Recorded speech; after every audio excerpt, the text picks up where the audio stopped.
Hi, I'm Dr. David Dow of Dow Regenerative Wellness in Madison, Wisconsin, and I'm here today to talk to you about low back pain. So, low back pain is probably the most common condition that we see in our office here. And as a wellness doctor, my job is to help patients not have to go into some of the more serious issues like drugs or surgery. Typically, when we're looking at low back pain, uh, we're looking at what are called the phases of degeneration. If we focus down here on the bottom, we've got our normal spine here. The bones are nice and square. The discs are nice and fat. There's a nice big hole where the nerve is coming out. There's a good curve in there. We have what's called normal weight bearing, and the shoulders are lined up right over the hips. And then what happens is we get traumas and we get injuries that accumulate over the years. And if those injuries don't get corrected, then we'll start to degenerate into phase one, and we start to see some problems here. And then over time, things continue to degenerate. By the time we get into phase two, where we got thinning of the discs and bone spurs, that's where we start to see surgical situations, and that's where you start to see people on medications and whatnot. So we want to nip things in the bud before we get to that point. We want to try to stop the degeneration, and we want to try to reduce the subluxations as much as possible. So subluxation is when we get a bone that shifts out of place, starts to put pressure on the nerves, and starts causing symptoms in the body. Now, when you're getting low back pain, some of those symptoms that can develop, first off, if that nerve is getting pinched, nerve is like a garden hose going to a plant. And if you take that garden hose and you squeeze it so the plant's not getting enough water, then that plant's going to start to die over time. So these nerves in the lower back, those nerves go to three important systems of the body. In addition to causing low back pain, which as it gets worse may turn into hip pain that can start to go with pain going down the leg, or numbness and tingling going to the leg, turning into maybe sciatic issues. But those same nerves go to three important systems of the body. Now, this is kind of a deeper understanding. A lot of people may not understand this, but those nerves go to the intestinal system, they go to the reproductive system, and they go to the urinary system.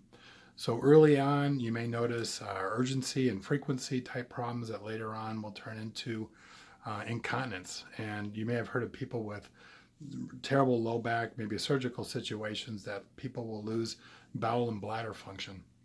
So, but for women, we'll also see painful periods that, as things progress, degeneration-wise, will eventually turn into hysterectomies.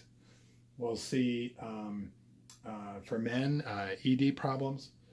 Now, as we look a little bit deeper into the causes of some of that low back pain, you'll see traumas that can be part of it. But now we're starting to learn that people can get head injuries like concussions or whiplash, that when we're looking at the neck, the nerves, and not just in the neck, but at the very top of the neck in the brainstem area, control balance and coordination, which means how your joints and your body move. And balance means that those bones are holding in place nice and tightly, and they're not shifting out of alignment very much. And if your balance is not very good, and literally that means you're balanced. So if you can't balance very good, the joints, there's a good chance the joints in your body are not holding in place very well. And they fatigue much quickly. And as soon as those joints get tired, that's when the bones shift out of place and the pressure starts to go onto the nerves. And for most of my low back patients, that's coming in the low back. Now, if I have to think about how many of my low back patients in their history have some type of a trauma that happened to their neck, it's going to be very high. It's going to be maybe around 80%. So they had maybe some type of car accident or a slip and fall. Actually, slip and falls are 4 times more common to cause a traumatic brain injury or head injury than a car accident. But it also could be a work injury, could be a sports injury, or something along those lines. And in those situations, there's a whole gamut of other symptoms that can go along with that. So if you have lower back pain and that's all you're having, that may not be quite as much of a concern as if you're having low back pain and, let's say, maybe you also have headaches or dizziness or fatigue or eyes, ears, nose, throat type issues like sinuses or allergies or vision or hearing or ringing in the ears or anything of those in those areas, then you want to look a little bit deeper and take care of it. Now, as far as avoiding drugs and surgery, I think we all want to do that.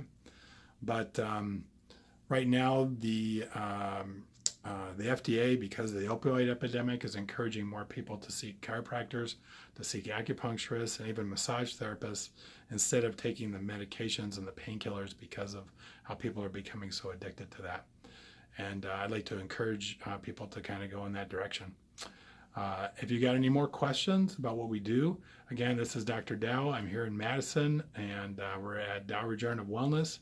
If you want to comment, just comment right down here below. And we love questions, and we'll answer those and try to help you out. All right, have a great day. Bye-bye.